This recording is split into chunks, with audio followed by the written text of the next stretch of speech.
हर जान की तुम ही तो सांस हो, हर जान की तुम ही तो सांस हो। नारी तुम केवल नारी नहीं, नारी तुम केवल नारी नहीं, शक्ति का संपूर्ण अंश हो, शक्ति का संपूर्ण अंश हो।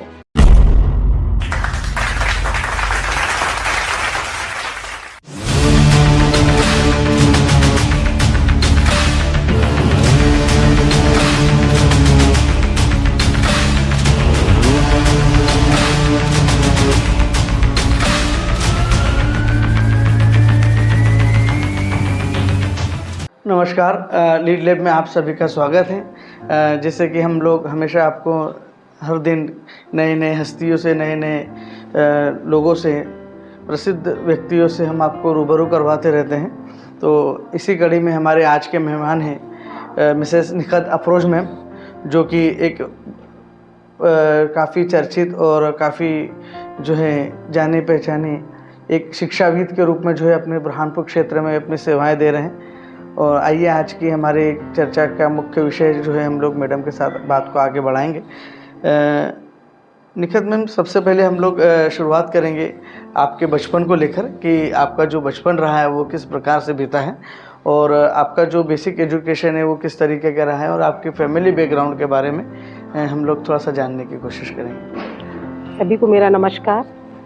मैं doctor Nikhat Afroz, doctor Zakir Hussain group of institute में प्रिंसिपल के पद पर कार्यरत हूँ विगत 27 साल से। मेरा बचपन जो है बहुत ही अच्छा बचपन रहा मेरा, और मेरी एजुकेशन जो है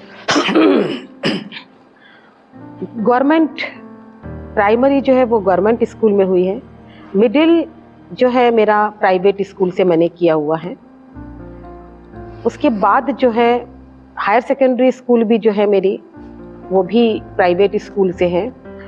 और बचपन की तो हम कोई बात ही नहीं कह सकते कि हमारा बचपन बहुत अच्छा गुजरा है। बहुत मस्त रहते थे। मेरे फादर गवर्नमेंट जॉब में रेलवे में थे और मेरी मदर जो है टीचर भी थी और इंग्लिश की टीचर थी मेरी मदर, और उसके साथ ही साथ वो मतलब उर्दू वाली थी मेरी मदर। मेरा बचपन तो इतना अच्छा गया है कि शायद अगर मैं उन दिनों को याद करती हूँ तो मुझे फिर से ऐसा लगता है कि मैं बचपन में वापस पहुँच जाऊँ, क्योंकि उसके बाद तो फिर स्ट्रगल ही करना पड़ा था। वो दिन तो हम भूल नहीं सकते हैं कि हमारा बचपन कितना अच्छा, जिस चीज़ की जिद करते थे वो चीज़ हमारी पूरी होती थी। और हमारे फादर जो हैं मैथ्स के बहुत अच्छे टीचर थे। टीचर नहीं कहेंगे, मैथ्स उनकी बहुत अच्छी थी। तो समय समय पे वो हम लोग कोचिंग नहीं जाते थे। उस समय कोचिंग का नाम कुछ नहीं चलता था हमारे समय पे। हमारे फादर ही हम लोगों को जो है मैथ्स पढ़ाते थे। साल में 2 बार तो बैठते ही थे। और मेरी मम्मी जो है बहुत अच्छी इंग्लिश होने के कारण जो है इंग्लिश भी मेरी मम्मी हम लोगों को पढ़ाती थी। वो खुद इंग्लिश की टीचर थी। मैम, जैसे कि आपका जो यहाँ तक का जो सफ़र रहा है, एक साधारण जो जिस तरीके से आपने बताया आपके बचपन के बारे में हमें, वहाँ से आपका जो यहाँ तक एक अच्छे गुरु, एक अच्छे टीचर तक बनने का जो सफ़र रहा है उसके बारे में भी थोड़ा हम जानना चाहेंगे कि आपका ये जो है शिक्षा के क्षेत्र में जो है आपका अनुभव कैसा रहा है और यहाँ तक का जो सफ़र आपका रहा है, किस तरीके के अनुभव आपने जो है अपने जीवन में देखे हैं। जैसे कि कहा जाता है कि शिक्षक एक जो है राष्ट्र निर्माता होते हैं, लेकिन आप अपने इंस्टीट्यूशन में निर्माताओं का निर्माण करते हैं, तो उसमें आपकी मुख्य भूमिका क्या है? और जब एक शिक्षक को जो है आपके इंस्टीट्यूशन में एक शिक्षकों को जो तैयार किया जाता है, तो उनके विषय में आने वाले भविष्य में किस तरीके का जो है एक टीचर्स को जो है आप बनाकर समाज में जो है प्रदान करने का काम करते हैं, और आने वाले समय में भी आपकी क्या विचारधारा है कि किस तरह के टीचर्स जो हैं समाज में, सोसाइटी में, देश में जो है मतलब बनकर आगे आए, उभरे, ताकि वो आने वाले बच्चों का भी भविष्य सुधार सकें। आज अंतर्राष्ट्रीय महिला दिवस है और सबसे पहले तो मैं सभी महिलाओं को जो है अंतर्राष्ट्रीय महिला दिवस की हार्दिक शुभकामनाएं देती हूँ। एक लाइन में मैं सारी बातें कह दूंगी कि हर जान की तुम ही तो सांस हो, हर जान की तुम ही तो सांस हो। नारी तुम केवल नारी नहीं, नारी तुम केवल नारी नहीं, शक्ति का संपूर्ण अंश हो, शक्ति का संपूर्ण अंश हो। जैसा भी सर ने कहा कि हमारी एजुकेशन के बारे में कि आगे हमने क्या किया, बीएससी फाइनल ईयर जो है, मेरी सारी एजुकेशन जो है जबलपुर से है। मैंने बीएससी फाइनल में थी उस वक्त मेरा फादर का जो है 58 इयर्स में जो है उनका देहांत हो गया था। और मेरे फादर सबसे ज़्यादा मुझे चाहते थे, मैं और मेरा एक छोटा भाई है। मतलब कभी मैंने दुख नहीं देखा। फादर के जाने के बाद ही मुझे लगा कि दुख क्या चीज़ होती है। उसके बाद बीएससी के बाद जो है मैंने बीएड किया। बीएड के इसके पहले भी जो है हमारे फादर ने, उस ज़माने में कोचिंग हुआ करती थी। मेरे फादर का एक सपना था कि मेरे बच्चे जो हैं डॉक्टर बन जाएं, मेरा बेटा इंजीनियर बन जाए। उस समय जबलपुर में दीपिका कोचिंग करके चलती थी पीएमटी के लिए। पीएमटी के थ्रू सिलेक्शन होता था। 2 बार दीपिका कोचिंग हम लोगों ने 2 साल ब्रेक लेकर और उसको अटेंड किया और एग्ज़ाम भी हम लोगों ने फाइट किया। लेकिन अब ये तो हम नहीं कह सकते कि कहाँ हमारी गलती थी कि हम पीएमटी की जो थी उसको हम फाइट नहीं कर पाए या हमारा सिलेक्शन नहीं हुआ। लेकिन उसके बाद भी हमने हिम्मत नहीं हारी। उसके बाद बीएड के बाद जो है फिर मेरी शादी हो गई। शादी बुरहानपुर में हुई मेरी। और उसके बाद फिर मैंने सोचा कि मेरे हस्बैंड बिजनेसमैन है, मैंने सोचा कि नहीं, मुझे भी जॉब करना चाहिए। फिर मैंने ट्राई किया, 1-2 जगह ट्राई किया और जाकिर हुसैन में उस समय पूर्व प्राथमिक प्रशिक्षण भी मैंने ट्रेनिंग की हुई है। तो जाकिर हुसैन में मुझे वहाँ बीपीएससी जो है स्टार्ट हुआ था, तो उन्होंने वहाँ मुझे अपॉइंट कर लिया जाकिर हुसैन में 99 में। उसके बाद फिर जब मैं एजुकेशन में एंटर हो गई कॉलेज में, तो उसके बाद फिर मुझे लगा कि नहीं, एजुकेशन बढ़ाना चाहिए। और फिर मैंने एमएससी किया। उसके बाद एमएससी किया, एमएड किया, कम से कम 4 सब्जेक्ट में पीजी किया हुआ, MA Hindi, MA English, MA sociology और पीजी जेएमसी पत्रकारिता में भी मैंने पीजी किया हुआ है। और उसके बाद फिर मैंने एमफिल किया। लेकिन मेरा मैंने ठान लिया था कि मेरे आगे, चूँकि मेरे फादर की बहुत इच्छा थी कि डॉक्टर बनूं, लेकिन डॉक्टर नहीं बन पाई मैं। फिर भी एक लालसा थी कि मेरे नाम के आगे डॉक्टर लग जाए, तो मुझे एजुकेशन फील्ड में ही लग जाए, लेकिन एक डॉक्टर नाम का मुझे बहुत क्रेज़ थी। तो फिर मैंने जो है एमफिल के बाद जो है मैंने पीएचडी किया और मेरे नाम के अंदर डॉक्टर लग गया। हर समय मुझे अपने फादर की याद आती रहती थी। और इसी बीच जो है मैंने जो है इस सब में जो है सबसे ज़्यादा हेल्प करने के लिए जो है इस्माइल भाई सुरूरी, जो मुझे अपनी एक बहन के रूप में हमेशा मुझे आपा कहा करते थे। और हमारे मैनेजमेंट से हमें बहुत सपोर्ट था, क्योंकि हम टीचिंग के साथ साथ जो है उन्होंने कभी मना नहीं किया कि हम एग्ज़ाम देने जा रहे हैं तो हम छुट्टी नहीं देंगे। बहुत सपोर्ट किया उन्होंने, फाइनेंशियल भी सपोर्ट किया उन्होंने हमारे यहाँ। और कभी भी मना नहीं किया कि नहीं, आप ये एग्ज़ाम देने नहीं जाएंगे। क्योंकि बीएससी बीएड के बाद जितनी भी डिग्रियां हैं वो सारी मेरे कॉलेज में काम करते हुए ही मैंने प्राप्त की हैं। और आज मैं वहाँ पर प्रिंसिपल हूँ।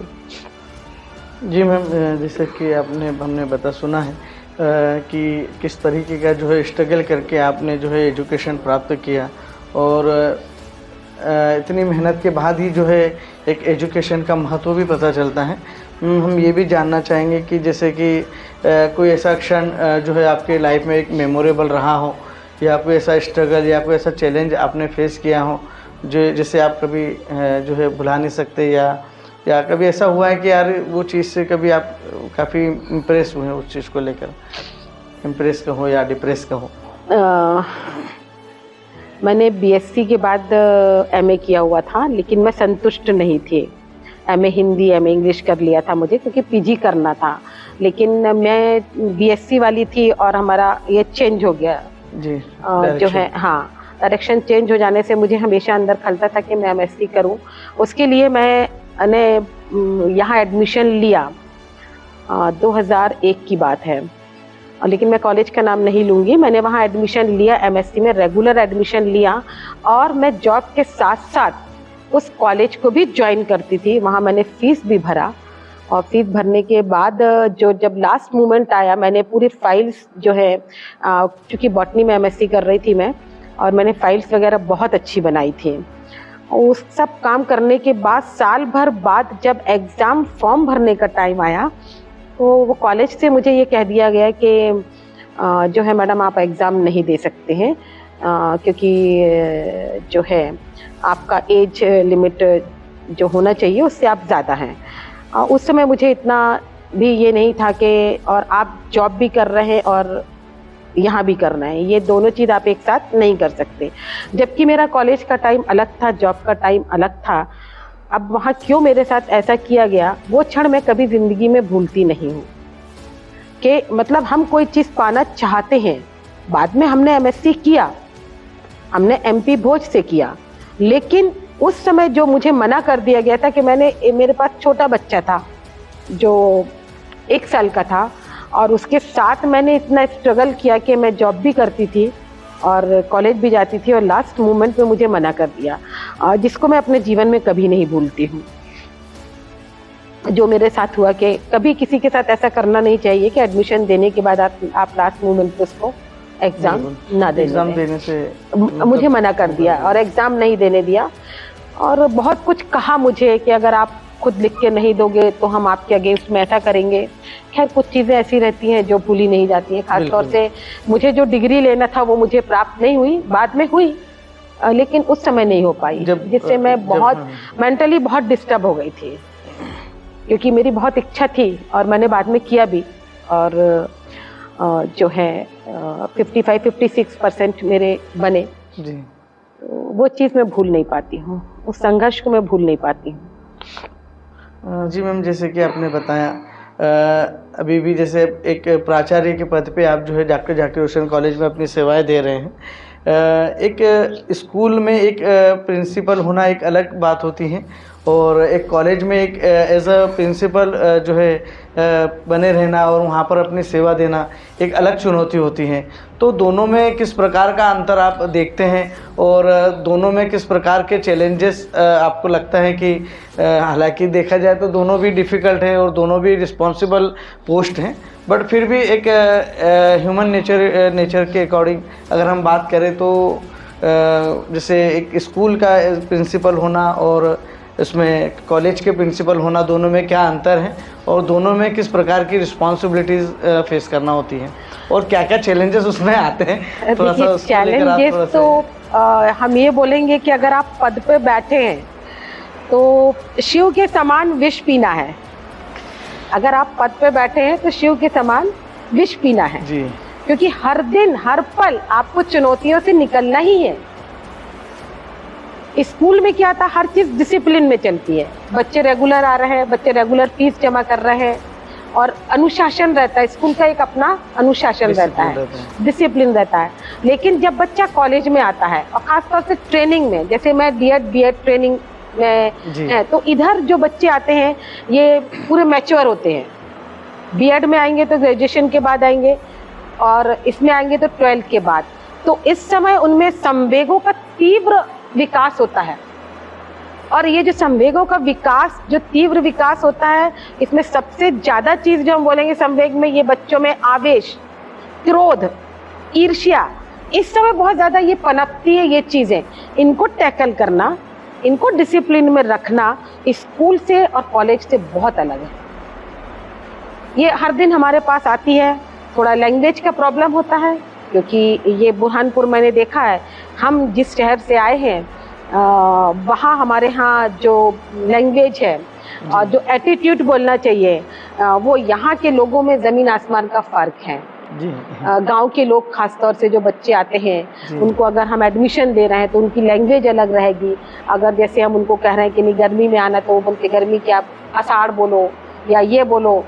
लैंग्वेज का काफ़ी प्रॉब्लम होता है, यहाँ आके जो मैंने देखा है, फिर उनका वे ऑफ टॉकिंग जो रहती है वो जी। बिल्कुल अलग टाइप से चलती है गांव के बिल्कुल, लोगों बिल्कुल। की। वो अपने हिसाब से बात करते हैं और एक पेरेंट एक बच्चे का एडमिशन होगा तो 3-4 लोग उनके साथ एडमिशन के लिए आते हैं।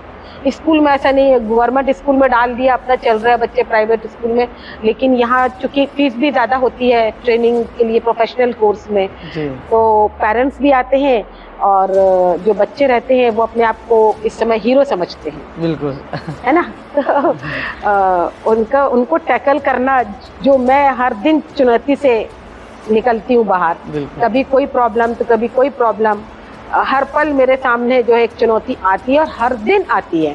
और ये आज से नहीं, आज मैं 25 साल से देख रही हूँ कि एक दिन मेरा ऐसा नहीं जाता जिस दिन कोई नई चुनौती मेरे सामने नहीं आए और उसको मैं मतलब सॉल्व ना कर सकूं। जी। और ये मुझे गॉड गिफ्ट है कि मेरे सामने कोई कितना भी क्रोधित होकर आता है, लेकिन जब बाहर जाता है तो वो शांत होकर और हाथ जोड़कर निकलता है।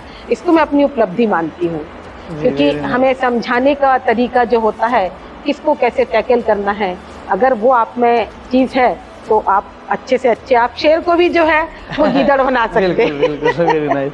तो आप में एटीट्यूड आपका अच्छा होना चाहिए, आपका जी। व्यवहार अच्छा होना चाहिए, अगर आप संस्था को लेकर चल रहे हैं। जी बिल्कुल। और संस्था को लेकर चलने में मैनेजमेंट का बहुत बड़ा हाथ होता है।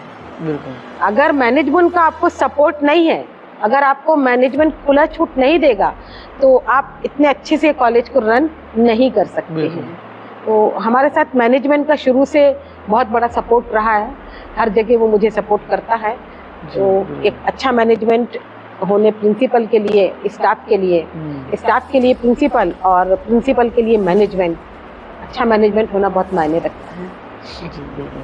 मैम जैसे कि अभी बताया आपने, काफ़ी चैलेंज भरा मतलब जो है एटमॉस्फेयर होता है, काफ़ी चैलेंजिंग भरे एक्सपीरियंस भी फेसेस करना होते हैं। मैम जैसे कि एक जो है जब कॉलेज लाइफ में, जब एक स्टूडेंट जब कॉलेज लाइफ में एंटर होता है तो एक कुछ डिफरेंट तरह की जो है उसकी मेंटेलिटी होती है। और कई लोग जो है एक कॉलेज में आने के बाद कई लोग जो है अपना भविष्य बना लेते हैं, कई लोग भटक भी जाते हैं। तो एक कॉलेज में भी जैसे कई लोग जो है कई स्टूडेंट्स कॉलेज तक पहुंच पाते हैं, कई लोग जो है वहां तक किसी कारणवश पहुंच भी नहीं पाते। लेकिन अगर कोई व्यक्ति जैसे हायर एजुकेशन के लिए जैसे कॉलेज तक पहुंचता है तो वहाँ पे उसको किस तरीके से अपने आप को स्टेबल करना चाहिए, एक अनुभवी शिक्षक के नाते आप उन्हें किस तरीके की क्या मतलब आप जो है टिप्स उनके लिए आपकी रहेंगी जिससे कि उनका भविष्य सुधर सके। कि वो जब कॉलेज आता है तो एक अलग फीलिंग्स बच्चे में रहती हैं, क्योंकि एक एज ही वो रहती है कि जहाँ पर वो सारी चीज़ें मतलब ना चाहते हुए भी वो सारी चीज़ें मतलब जो है इन्वॉल्व होते जाता है, अच्छी चीज़ों में भी बुरी चीज़ों में भी।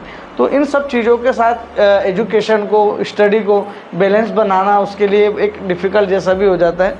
तो उसको क्या करना चाहिए और क्या नहीं करना चाहिए ताकि उसका जो हायर एजुकेशन है वो किसी भी तरह से डिस्टर्ब ना हो।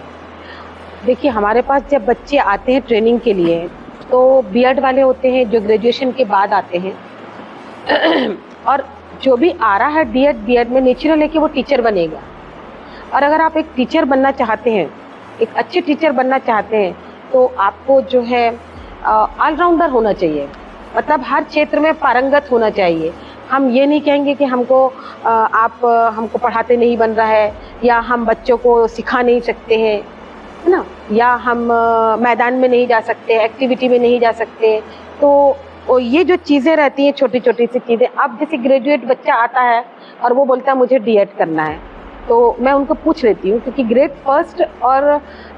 फर्स्ट के लिए मैं तो जो भी ट्रेनिंग करना आता है उनको मैं सबसे पहले यही बोलती हूँ कि आप ग्रेड सेकेंड में जाना चाहते हैं या आप फर्स्ट थर्ड में जाना चाहते हैं, आप जॉब करना चाहते हैं कि जॉब करना नहीं चाहते, कि सिर्फ आप टीचिंग मतलब आप ट्रेनिंग लेना चाह रहे हैं।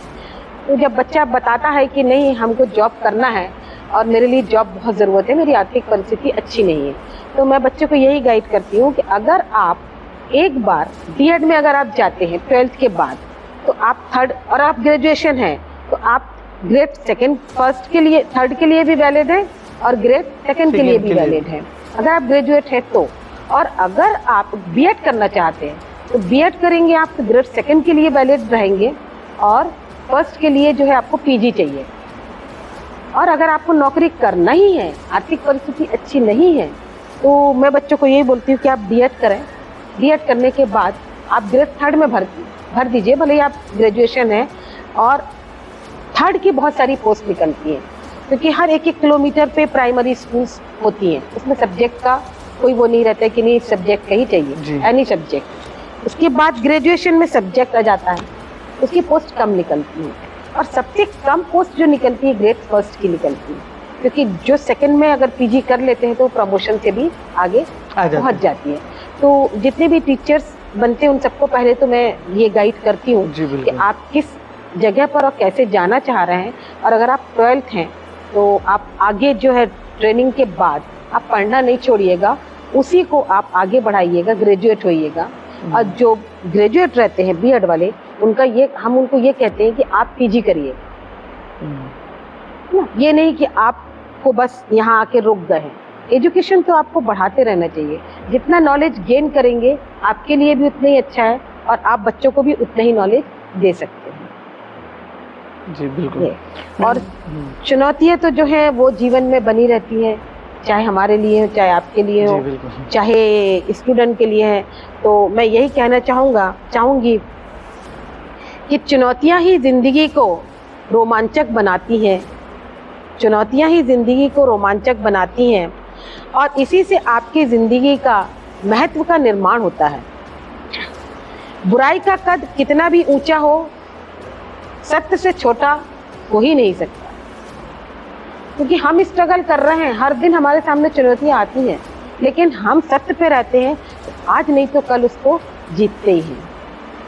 तो जो है, अगर हमारे अब इतने साल में मुझे ऐसा लगता है जिस दिन अगर मेरे सामने कोई चुनौती नहीं आती है तो मुझे उस दिन खाली खाली लगता है, क्योंकि अब मेरी आदत बन गई है उसको फेस करना और उसको सॉल्व करना। तो अब मुझे चुनौतियाँ बहुत अच्छी लगती हैं। मैम, जिससे कि एक जो है मैंने पहले ही अपनी बातों में बताया सबसे पहले कि आप राष्ट्र निर्माण, जो टीचर्स को कहा जाता है राष्ट्र निर्माता, आप राष्ट्र निर्माता का भी निर्माण करते हैं।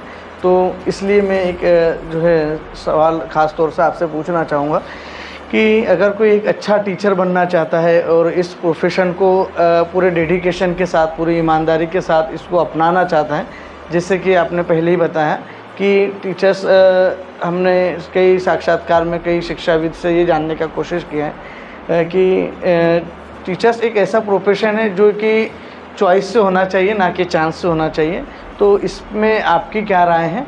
और जैसे कि एक अच्छे टीचर्स के लिए, जैसे कि आप टीचर्स को भी आप एक टीचर्स क्रिएटर भी हम लोग आपको बोल सकते हैं, तो जब वो इस प्रोफेशन में आते हैं, जब वो स्कूल में बच्चों को पढ़ाने के लिए या कॉलेज में बच्चों को जब पढ़ाने के लिए जब वो जाते हैं, तो उनकी मानसिकता क्या होना चाहिए? जैसे समय जो है मतलब निरंतर परिवर्तन का दौर है और टेक्नोलॉजी का ज़माना है, तो आज के इस जो है इस युग में, जो है आधुनिक युग में, टीचर्स की भूमिका क्या होना चाहिए? उसको अपने आप को कैसे अपग्रेड करते रहना चाहिए और उसकी एक महत्वपूर्ण भूमिका क्या होनी चाहिए? तो उसके लिए आपकी तरफ से क्या आप उसे टिप्स देंगे ताकि वो एक अच्छा जो है टीचर्स खुद भी बने और बच्चों का भविष्य भी बना सके? अभी तक तो जो मैंने देखा है 2001 से अभी तक हमारे 90% जो ट्रेनीज़ हैं वो आज सब गवर्नमेंट जॉब में लग चुके हैं वो, और बहुत मेहनती बच्चे हैं वो। और नई टेक्नोलॉजी के अनुसार जो है उन्हें कंप्यूटर आना बहुत ज़रूरी है। आज के दौर में कंप्यूटर मस्ट हो गया है, कंप्यूटर है, टाइपिंग है ना, ये कंप्यूटर का ज्ञान तो बहुत ज़रूरी है, जो पुराने उसमें नहीं था अभी नए उसमें आ गया है। और एजुकेशनल टेक्नोलॉजी से रिलेटेड जितने भी ऑपरेटर्स हैं वो उनको चलाते आना चाहिए, ऑपरेट करते आना चाहिए उनको, वो बहुत ज़रूरी है। दूसरी चीज़, एक अच्छे टीचर में सबसे बड़ी चीज़ होती है कि उसको ऑलराउंडर होना चाहिए, नेतृत्व की क्षमता होना चाहिए, निष्पक्षता होना चाहिए, क्योंकि आप एक शिक्षा के मंदिर में जाकर और पढ़ा रहे हैं तो निष्पक्षता बहुत ज़रूरी है। व्यवहारिकता होना चाहिए, अगर आप में व्यवहार नहीं है तो भी आप एक अच्छे टीचर नहीं बन सकते हैं।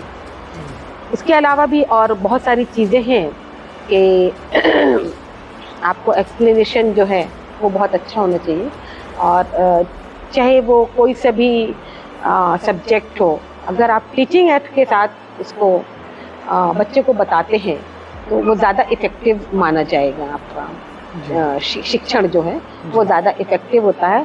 और अगर आप प्राइमरी लेवल पे भी पढ़ा रहे हैं तो अगर आप एक चीज़ उनको पढ़ा रहे हैं, एक चित्र के माध्यम से अगर आप उनको पढ़ा रहे हैं तो वो जो ज्ञान रहता है उनके मस्तिष्क में हमेशा स्थायी छाप छोड़ के जाता है जी। अगर चित्र से बताएंगे। अगर आप किसी को बोलेंगे ये हाथी है तो हाथी, हर बच्चे के दिमाग में हाथी जिसने नहीं देखा हो, उसको नहीं मालूम है, तो हाथी की इमेज अलग अलग बनती जाएगी। लेकिन अगर आप हाथी की इमेज के बताएंगे कि ये हाथी है, इसका कलर ऐसा होता है, इसके दो कान बड़े बड़े होते हैं, तो सब लोग समझ जाएंगे। कहीं भी हाथी को देखेंगे तो वो बोलेंगे ये हाथी है। तो मेरा तो यही है कि टीचिंग एड के थ्रू अगर टीचर्स पढ़ाएं तो वो उनके लिए ज़्यादा इफ़ेक्टिव टीचिंग होगी।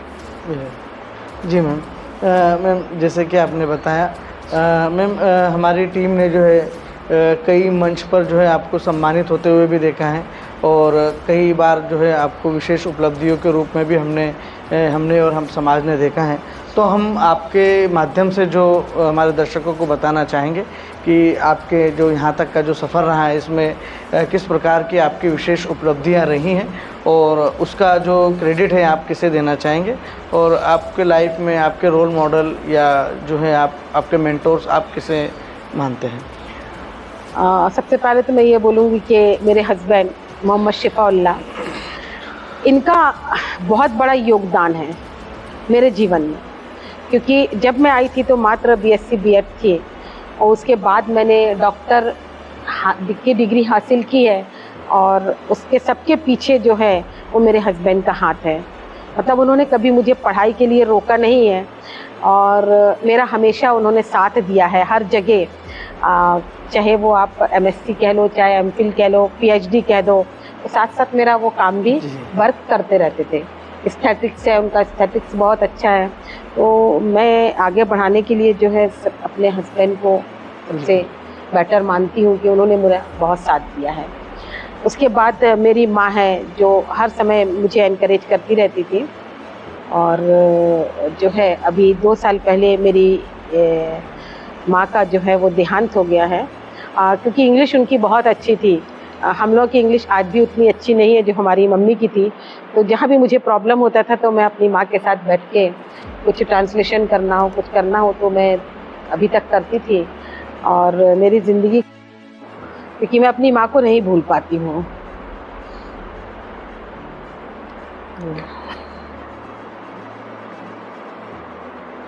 मैम आपके जो अचीवमेंट्स है उसके बारे में थोड़ा सा छूट गए हैं, जो भी आपके अचीवमेंट्स रहे हैं लाइफ के, जो अगर आप जहाँ पर भी आप सम्मानित हुए हो या कुछ अचीवमेंट्स अगर आपके हैं अगर तो बता दीजिए। देखिए, सम्मानित तो हम इतना तो याद नहीं है, लेकिन बहुत सारी जगह मुझे एज ए चीफ गेस्ट है ना, कभी कभी एज ए ऑब्जर्वेशन भी मुझे साइंस का एग्जीबिशन था ऑल इंडिया बेस पर, उसमें भी मुझे एज ए ऑब्जर्वर मुझे बुलाया गया था। और छोटे मोटे प्रोग्राम में तो मैं जाती रहती हूँ। आपके यहाँ लीड लैब में भी मैं कई बार आई हूँ और मैं कई संस्थाओं में जो है वो उपाध्यक्ष, अध्यक्ष और सामाजिक कार्यकर्ता के रूप में मैंने काम किया है। लायनेस क्लब की भी मैं अध्यक्ष रह चुकी हूँ, सचिव रह चुकी हूँ। और भी बहुत सी संस्थाएं हैं जिनमें मैंने सामाजिक कार्य बहुत ज़्यादा किया हुआ है और मुझे अच्छा लगता है सामाजिक कार्य करना, ख़ास तौर से किसी की सेवा करना। और सेवा ऐसी की जाए कि बंद मुट्ठी से की जाए। बिल्कुल, मतलब ये नहीं है कि हम से किसी को कुछ दे रहा है तो उसको बताया जाए, और वो चीज़ मैंने कई जगह की है लेकिन मैं उसको बोलना नहीं चाहूँगी और आज भी मैं करती हूँ। और इसके माध्यम से मैं यही कहना चाहूँगी, अगर कभी मेरी ज़रूरत पड़ती है तो मैं हमेशा तत्पर रहूँगी आपका जो भी प्रॉब्लम होता है उसको सॉल्व करने के लिए। मैं हमेशा लीड लैब के साथ में हूँ और उसके अलावा भी लीड लैब के अतिरिक्त भी अगर कोई मुझसे कोई हेल्प चाहता है तो मैं बिल्कुल रेडी हूँ उसके लिए भी। जी मैम, जैसे कि आज एक अंतर्राष्ट्रीय महिला दिवस भी है, तो एक बहुत ही अच्छा हमारे लिए जो है मौका भी है आज। तो मैं चाहूँगा कि आप हमारे मंच के माध्यम से हमारे देश के युवाओं के लिए और आने वाली जनरेशन के लिए, और स्पेशली जो गर्ल्स चाइल्ड हैं या वुमेन्स हैं, महिला शक्ति हैं, उसके लिए आप क्या कहना चाहेंगे आपके माध्यम से? देखो, मैं तो 2 ही लाइन कहूँगी। जो आने वाला है वह हमेशा गुजरे हुए कल से बेहतर होता है। यह एक सोच आपको जीवन में कभी निराश नहीं होने देगी। अगर आपने एक बार ठान लिया है कि आज हमारे साथ ये हुआ है, कल हमारे साथ इससे बेहतर होगा, और अगर आपने ये सोच बना ली है तो आपको कभी निराश नहीं होने देगी, क्योंकि हर पल चुनौतियाँ आती हैं, हर पल आपको देखना, संघर्ष करना है। आज अच्छा हुआ, और अगर हम बैठ जाएंगे कि अब हमें ये नहीं करना है, हमारे साथ तो ऐसा हो रहा है, तो वैसी सोच हमें नहीं रखना। हमें आगे निरंतर आगे बढ़ते जाना है, और अगर आप निरंतर आगे बढ़ते जाएंगे तो ही आप आगे बढ़ सकते हैं। और ये जो आने वाला कल जो है वो हमें बेहतर बनाएगा, ये सोच ही हमें आगे के लिए जो है आगे बढ़ने के लिए प्रेरित करती है। ये सोच हमारी कि नहीं, कल अच्छा होगा, आज ऐसा हुआ तो कल अच्छा होगा। और होता भी ऐसा, कई बार हमारे साथ भी ऐसा हुआ, कभी कभी हम बहुत निराश हो जाते थे, लेकिन फिर हम आगे बढ़ते गए, और ऊपर वाला जो भी करता है अच्छे के लिए करता है। ऐसी भी सोच करके चलना चाहिए। ऐसा नहीं सोचना चाहिए कि आज हमारे साथ ऐसा हो गया तो ऊपर वाले ने हमारे साथ गलत किया। नहीं, ऊपर वाले ने उससे अच्छी चीज़ हमारे लिए सोच के रखी होगी, इसलिए वो काम हमारा नहीं हुआ। तो हमें निराश जीवन में कभी नहीं होना है। मैम, एक आखिरी सवाल हमारी बात को विराम देते हुए, कि हमारे इस मंच पर आकर हमारे साथ साक्षात्कार में आपका अनुभव कैसा रहा, और हमारे इस मंच के लिए आप 2 शब्द क्या कहना चाहेंगे? देखिए, लीड लैब का जब मैंने नाम सुना था तब मुझे इतना नहीं पता था कि ये लीड लैब है क्या, इसके माध्यम से क्या मैसेज पहुंचेगा। लेकिन मैंने देखा है कि जब मैं आसिफ सर से जुड़ी और पता चला, जब उन्होंने मुझसे कहा कि मैडम कुछ लोगों को हम इंटरव्यू लेना चाहते हैं, आप बताइएगा आपके सर्कल में जो है, तो मैंने उनको कुछ नाम और मोबाइल नंबर दिए। उस समय मैंने देखा कि लोग डर भी रहे थे कि शायद शाम के टाइम इंटरव्यू वगैरह होते थे तो डरते थे कि कैसे जाएं, क्या है, सच में है कि नहीं, कोई फ्रॉड तो नहीं है। ऐसे बहुत सारे मैसेज आते थे, मेरे पास भी आए, तो मैंने कहा नहीं, चले जाओ। आसिफ सर को मैं बहुत अच्छे से जानती हूँ, बचपन से जान रही हूँ उसको, और कहीं कोई फ्रॉड नहीं है। जब आपने सम्मानित किया था, 2 बार आपने टीचर्स को सम्मानित किया, वो बहुत टीचर्स के लिए भी और मेरे लिए भी बहुत, क्योंकि आपने मुझे एज ए चीफ गेस्ट बुलाया था, और मुझे बहुत गौरव महसूस हुआ कि आपने मुझे इतना सम्मान दिया। तब मुझे लगा कि हाँ, लीड लैब से जो है, जो चीज़ें लोगों में, कुछ लोग ऐसे जो बहुत संघर्ष करते हैं और उनको मंच नहीं मिलता, तो लीड लैब के माध्यम से उनको एक मंच मिला कि वो अपनी बात लोगों तक, अपना स्ट्रगल लोगों तक बता सकते हैं। लास्ट में मैं सिर्फ एक ही बात बोलूँगी कि जो अकेला चलता है,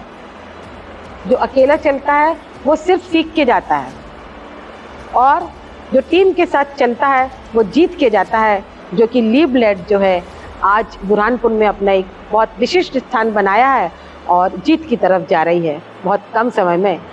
और इसके लिए मैं पूरी टीम को जो है हृदय से धन्यवाद देती हूँ कि वो इसी तरह आगे बढ़ें और आगे बढ़ते रहें। Thank you so much. ये थे हमारे बीच मिसेस निखत अफरोज मैम। आशा करते हैं कि आज का हमारा ये कार्यक्रम, आज का ये हमारा साक्षात्कार हमारे दर्शकों के लिए एक जीवन में नई दिशा देगा और उन्हें एक उन्नत राष्ट्र का निर्माण करने में एक मार्ग प्रशस्त करेगा। और साथ ही हम लोग ये भी आशा करते हैं कि जो टिप्स जो है कहो या कुछ विशेष बिंदु जो है मैडम के माध्यम से जो है शिक्षकों के लिए विशेष तौर से यहाँ हमारे मैडम ने देने का प्रयास किया है, उन सभी बिंदुओं पर, उन सभी मुख्य बातों पर हमारे जो शिक्षाकर्मी हैं या हमारे जो शिक्षक बंधु हैं उसका अनुसरण करेंगे और समाज में एक अच्छे राष्ट्र निर्माता के रूप में उभरेंगे और हमारे देश का सुखद और सफल भविष्य बनाने में अपने महत्वपूर्ण भूमिका निभा सकेंगे। धन्यवाद।